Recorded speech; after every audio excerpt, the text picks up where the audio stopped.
Last month, when the Israeli Knesset passed a controversial new law calling for the force feeding of prisoners on hunger strike, they expected Palestinians to object.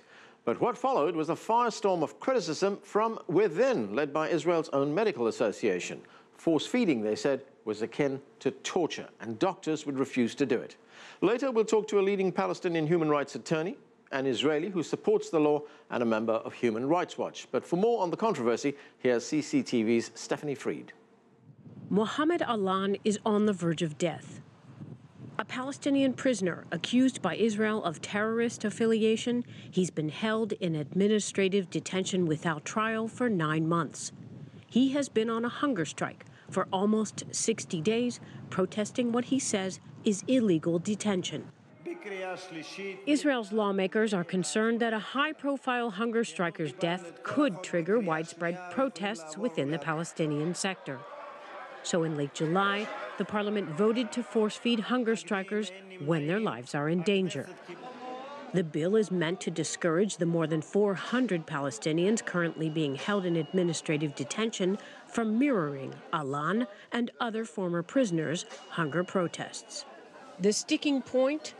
Although parliament passed the bill, Israel's doctors say they'll refuse to comply with it. The France-based World Medical Association is backing them up, writing in a letter to Israel's Prime Minister Benjamin Netanyahu that force-feeding is an inhumane practice that amounts to torture. Israel's doctors concur.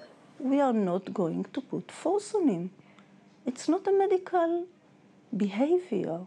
Military, police, their job is to work with force.